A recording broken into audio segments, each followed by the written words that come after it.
ہم آپ کو اینشنٹ ایسٹروناٹ تھیوری یا قدیم خلاءبازوں کے نظریے کے متعلق بتائیں گے۔ اس نظریے کے حامیوں کا دعویٰ ہے کہ آج سے ہزاروں سال پہلے ایلینز اس زمین پر آتے تھے۔ ہم آپ کو بتائیں گے کہ اس نظریے کے حامیوں کے اس نظریے کے حق میں کیا ثبوت ہیں اور سائنس کی نظر میں اس نظریے کا کیا مقام ہے۔ آئس ایج کے خاتمے پر ہمارے آباء و اجداد نے جب بستیاں بسا لیں تو آسمان میں ان کی دلچسپی بہت بڑھ گئی۔ انہوں نے باریک بینی سے ستاروں کا مشاہدہ کرنے کے لیے بہت بڑی بلڈنگز بنائیں، مگر سوال یہ پیدا ہوتا ہے کہ عہد قدیم کے انسانوں نے آسمان اور ستاروں کا مشاہدہ کرنے کے لیے اتنی بڑی بلڈنگز آخر کیوں بنائیں جبکہ انہیں اس کی کوئی ضرورت نہ تھی؟ پتھر کی اتنی بڑی بلڈنگز بنانے کی آخر وجہ، ان بلڈنگز کو بنانے کی تہ میں کیا کوئی بہت بڑا راز چھپا ہوا ہے؟ بعض لوگوں نے نظریہ پیش کیا ہے کہ آسمان اور ستاروں کا مشاہدہ کرنے کی بجائے یہ بلڈنگز دراصل دور دراز کے سیاروں سے آئے ہوئے ایلینز کے علم کی مدد سے بنائی گئی ہیں۔ اس نظریے کو اینشنٹ ایسٹروناٹ تھیوری یا قدیم خلاءبازوں کا نظریہ کہتے ہیں۔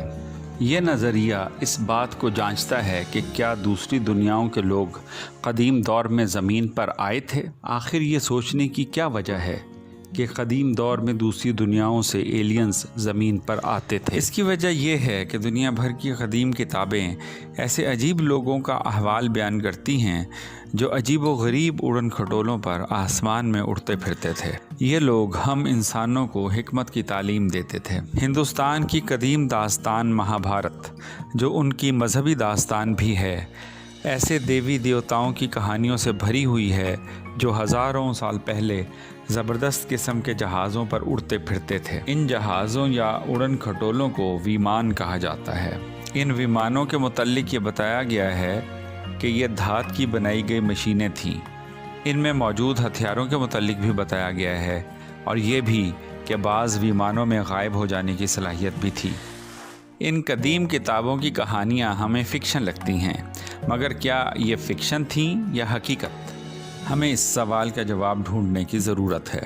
ایشیا، امریکہ اور جاپان کی اقوام کی دیو مالاؤں یعنی مذہبی کہانیوں میں ان ہستیوں کا ذکر موجود ہے جو زمین پر خلائی انڈوں میں سوار ہو کر پہنچیں۔ ان انڈوں کا ذکر تقریباً ہر تہذیب میں موجود ہے، اور مزے کی بات یہ کہ ان تمام کہانیوں کا آغاز بھی ملتے جلتے طریقے پر ہوتا ہے، یعنی یہ کہ ایک دن آسمان سے چاندی کا بنا ہوا خلائی انڈا زمین پر اترا اور اس انڈے میں سے دیوتا برآمد ہوئے۔ یہ دیوتا کون تھے؟ قدیم دور کے خلاءباز جن کے پاس ترقی یافتہ علوم اور ان علوم کی بنیاد پر حاصل کردہ زبردست طاقتیں تھیں، وہی طاقتیں جنہیں دیکھ کر قدیم دور کا انسان ان خلاءبازوں کو دیوتا سمجھ بیٹھا۔ عہد قدیم کی عمارات پر جو مختلف ڈیزائن بنے ہوئے ہیں، ان میں بھی خلائی جہاز اور خلاءبازوں کی شبیہیں دیکھی جا سکتی ہیں۔ اسی طرح قدیم دور کے ایسے مجسمے بھی ملتے ہیں جنہیں عہد قدیم کے خلاءبازوں کے مجسمے کہا جا سکتا ہے۔ اس تصویر میں قدیم انکا تہذیب کے دارالحکومت کا ایک قلعہ دکھایا گیا ہے۔ یہ قلعہ 1000 سال پرانا ہے۔ یہ جن پتھروں سے بنایا گیا ہے، ان میں سے ہر ایک تقریباً 360 ٹن وزن کا تھا اور یہاں سے 20 میل دور کے ایک مقام سے لایا گیا ہے۔ سوال یہ پیدا ہوتا ہے کہ اتنے وزنی پتھر اتنی دور سے کیسے لائے گئے؟ اسی طرح یہ پتھروں سے بنایا گیا ایک بہت بڑا دائرہ ہے۔ یہ جگہ انگلستان میں واقع ہے۔ ان میں سے ہر پتھر تقریباً 50 ٹن وزنی ہے اور اسے اس مقام تک سینکڑوں میل دور سے لایا گیا ہے۔ سوال پیدا ہوتا ہے کہ کیسے؟ میکسیکو میں یہ اہرام نما عمارت 2000 سال پہلے بنائی گئی۔ یہاں بھی جو پتھر استعمال ہوئے ہیں وہ بہت وزنی ہیں اور بہت دور سے لائے گئے ہیں۔